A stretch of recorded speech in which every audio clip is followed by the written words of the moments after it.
A student's overview of the Ageless wisdom was carefully compiled from the following books by Alice A. Bailey.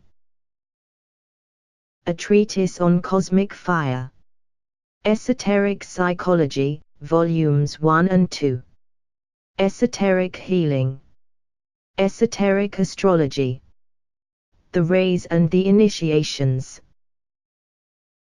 Students are encouraged to download the free PDF version of this overview by following the link in the video's description, or to order a printed copy at cost from thebookpatch.com, but are advised to read the original, unabridged books in order to gain deeper insight into the ageless wisdom.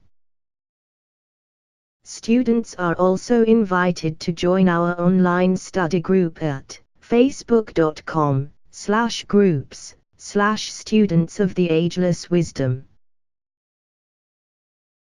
Chapter 52 Esoteric Healing. Difficulties incident to soul contact. We begin a study of the difficulties, the diseases and the psychological troubles, neurological and mental, of the aspirants and of the disciples of the world. These we shall study definitely from the angle of the 7 centers, as well as considering the results of the forces and energies. I use these distinctive words advisedly, which pour through them. Much that I shall say will be open to question from the viewpoint of orthodox medicine, yet, at the same time, orthodox medicine has been steadily drifting towards the occult point of view. I shall not attempt to relate the esoteric attitude of healing, its propositions and methods, to the modern schools of therapy. The two are gradually approaching each other, in any case. Law v.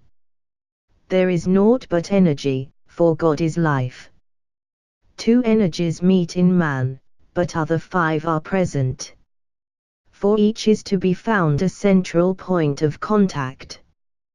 The conflict of these energies with forces and of the forces twixt themselves produce the bodily ills of man.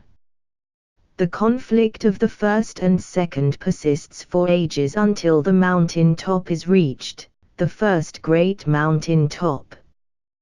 The fight between the forces produces all disease, all ills and bodily pain, which seek release in death. The 2, the 5, and thus the 7, plus that which they produce, possess the secret. This is the 5th law of healing within the world of form. This law can be resolved into certain basic statements which can be tabulated as follows. We live in a world of energies and are a constituent part of them ourselves. The physical vehicle is a fusion of 2 energies and 7 forces. The first energy is that of the soul, the ray energy. It is the producer of conflict as the soul energy seeks to control the forces. The second energy is that of the threefold personality, the personality ray as it is resistant to the higher energy. The forces are the other energies or ray potencies which control the 7 centers and are dominated either by the energy of the personality or by that of the soul. 2 conflicts, therefore, proceed between the 2 major energies and between the other energies, focused through the 7 centers. It is the interplay of these energies which produces good health or bad. There has been much teaching given anent the age-long struggle between personality and soul, but it has always been presented in the language of spiritual approach, of mysticism and of religion, or else in terms of character reaction, of abstract aspiration and of purity or non-purity. With these I shall not deal. My theme is the effects of this conflict in the physical body. I wish, therefore, to confine myself only to the physiological and psychological problems incident to the struggle which, in the main, make hard the lot of the disciple. End of page 266. It might be posited that a. All diseases and physical difficulties are caused by one or more of three things or conditions. 1. A developed soul contact, thus producing the vitalization of all the centers in ordered rhythm, according to the soul ray. This necessarily produces stress and strain in the physical vehicle. 2. Personality life and focus, which attempts to negate this soul control, and which is largely expressed through the activity of the throat center, predisposing an activity of the thyroid gland, and of the centers below the diaphragm. 3. A cycle in the life of the aspirant wherein personality control begins to weaken and in which the emphasis and consequent activity shifts into the centers above the diaphragm, again causing trouble and readjustment. b. Certain objectives present themselves to the aspirant at various stages, and each involves progress, but at the same time certain attendant difficulties. The objective before the initiate is to have every center in the etheric body responsive to the ray energy of the soul and with all the other 7 ray energies subsidiary to it. This process of stimulation, of readjustment, and the attainment of established control goes on until after the 3rd initiation. Then, when that initiation has been taken, the physical vehicle is of a totally different caliber and quality, and the rules and laws of health no longer apply. The objective before the disciple is to promote control of the centers in the body, via the soul, through stimulation, elimination and eventual stabilization. This inevitably produces difficulty, and the vitalization or inspiration, either of these words would be appropriate, or their lack or deficiency, affect the bodily organs within the areas around the centers and affect all substances surrounding the centers. The objective before the aspirant or the probationary disciple is to transfer the forces from the centers below the diaphragm, via the solar plexus center, to the centers above the diaphragm. The energy of the base of the spine has to be transferred to the head. The energy of the sacral center must be lifted to the throat, whilst the energy of the solar plexus must be transferred to the heart. This is done in response to the magnetic pull of the soul ray as it begins to dominate the personality ray. It is a long and painful process, covering many lives and carrying, as the result, many physical ills. The objective before the average man, unconsciously effective, is to respond fully to personality force, focused primarily at the middle point, the solar plexus, and then steadily and intelligently to coordinate these forces so that an integrated personality is presented eventually to the soul for control and use. The objective before the primitive or undeveloped man, unconsciously effective, is to live a full animal and emotional life, thereby gaining experience of growth, of contact, and eventually of understanding. By this means the response apparatus of the soul in the 3 worlds is built. The centers and the glands. It will be apparent to you that disease, when not of a group origin, or the result of planetary karma or based on accident, takes its rise in the activity or the non-activity of the centers. This is a statement of a basic truth, given in the simplest manner. The centers, as you know, govern the endocrine system which, in its turn, controls the 7 major areas of the physical body and is responsible for the correct functioning of the entire organism, producing both physiological and psychological effects. The importance of this glandular system cannot be overestimated. It is a replica in miniature of the septenary constitution of the universe and the medium of expression and the instrument of contact for the 7 ray forces, the 7 spirits before the throne of God. Around this at present unrecognized truth the medicine and the healing methods of the future civilization will be built. End of page 267. The glands constitute a great relating system in the body. They bring all parts of the physical vehicle into relation with each other. They also relate the man to the etheric body, both individual and planetary, and likewise to the bloodstream, the carrier of the life principle to all parts of the body. There are consequently 4 major agents of distribution to be found in the physical body.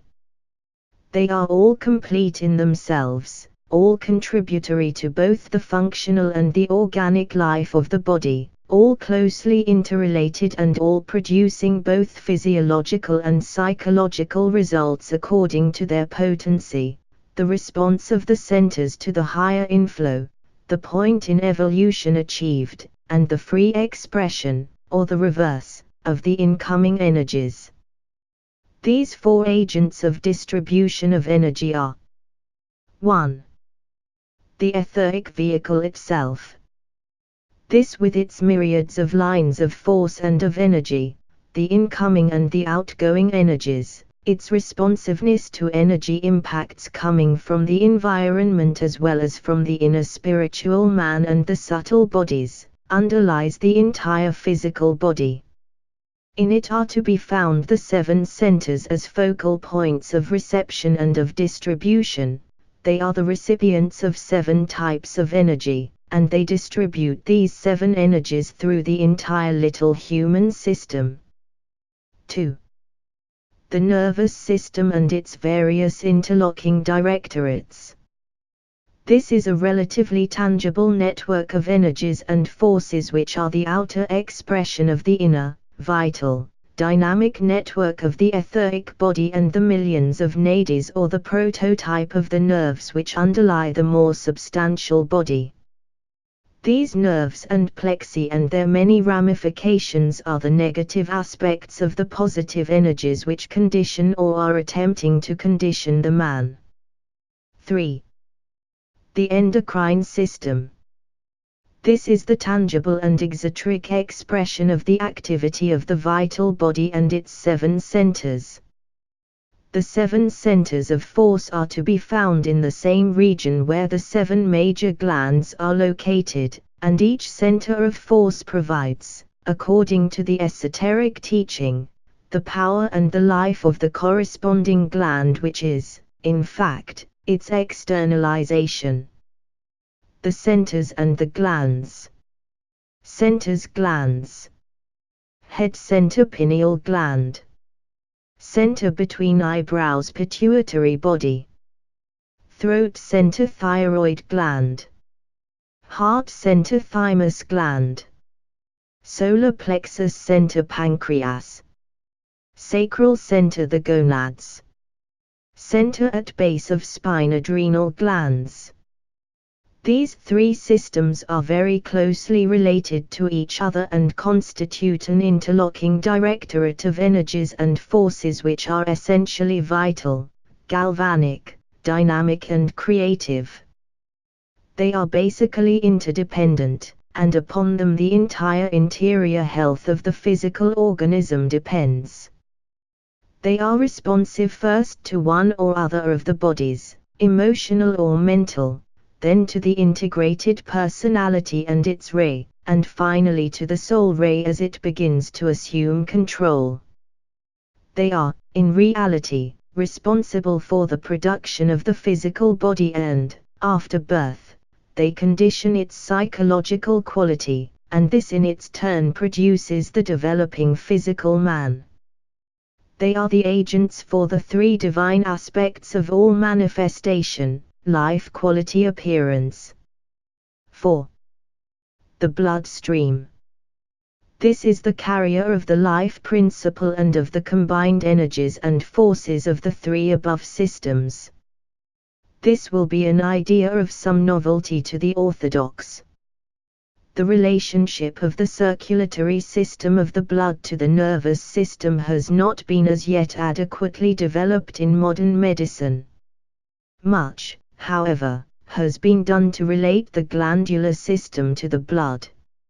Only when these four interrelated systems are viewed as one integrated whole and as the four aspects of one vital circulatory system will the truth emerge. Only as they are acknowledged to be the four major distributing agents of the combined rays of the individual man will the true nature of material phenomena be grasped. End of page 268. The 7 etheric centers. There are many focal points of force within the body, but we shall deal only with the major 7 which control in some degree or other all the remaining. In that way we shall not be confused. We shall consider the 5 centers found upon the spinal column and the 2 which are found in the head. 1. The head center. This is located at the very top of the head. It is frequently called the 1,000-petaled lotus or the Brahmarandra. A. It corresponds to the central spiritual sun. B. It is brought into functioning activity after the 3rd initiation and is the organ for the distribution of monadic energy, of the will aspect of divinity. C. It is related to the triple personality by the Antakarana, which disciples and initiates are in process of constructing and which reaches its full usefulness only after the destruction of the causal body at the 4th initiation. D. It is the Shambhala center in the physical body and the agent of the Father or of the first divine aspect. E. It registers purpose, corresponds to the electric fire of the solar system, and is dynamic in quality.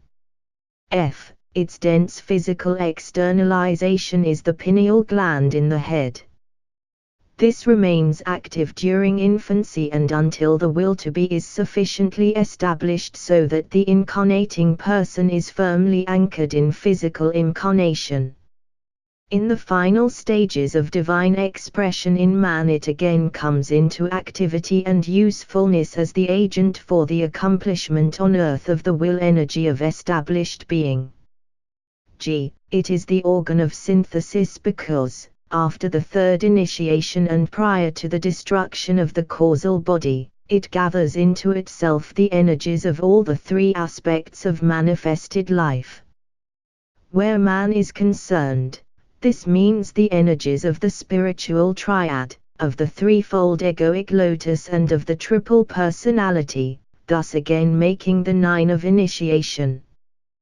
The energies thus synchronized and focused in, around and above the head are of great beauty and extensive radiation, plus dynamic effectiveness. They serve to relate the initiate to all parts of the planetary life, to the Great Council at Shambhala, and to the Lord of the world, the final initiator, via the Buddha and one of the 3 Buddhas of activity. The Buddha, in a most peculiar sense, relates the initiate to the 2nd aspect of divinity, that of love, and therefore to the hierarchy. The Buddhas of activity relate him to the 3rd aspect of divinity, that of active intelligence. Thus the energy of will, of consciousness and of creativity meet in him, providing the synthesis of the divine aspects. H. This is the only one of the 7 centers which at the time of perfected liberation retains the position of an inverted lotus, with the stem of the lotus, the Antakarana, in reality, reaching up into the 7th heaven, thus linking the initiate with the first major planetary center, Shambhala.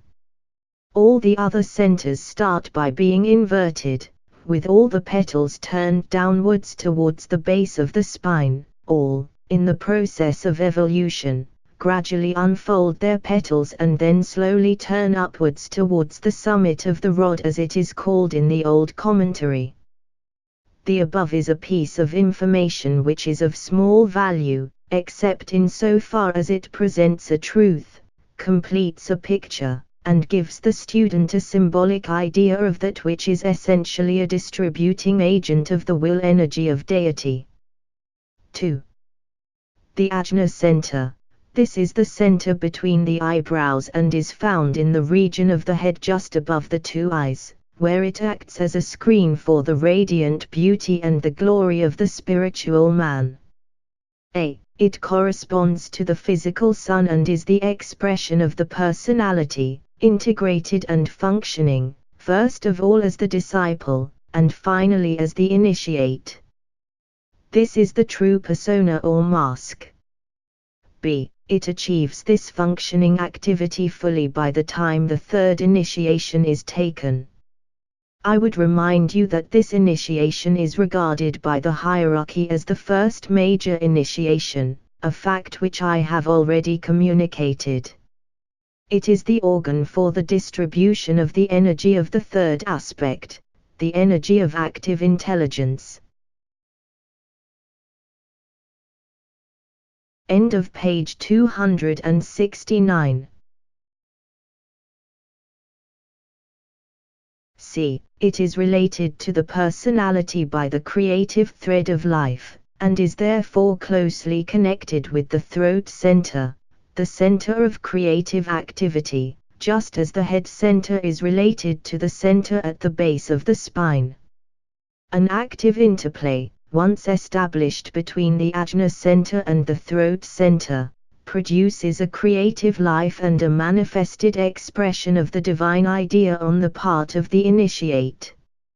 In the same way, the active interplay between the head center and the center at the base of the spine produces the manifestation of the divine will or purpose.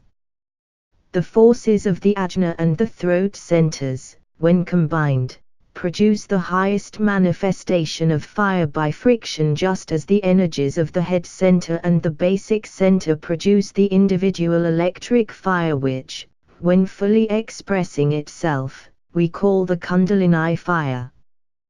It is the center through which the fourth creative hierarchy on its own plane finds expression, and here also this hierarchy and fourth kingdom in nature, the human family, are fused and blended. The head center relates the monad and the personality.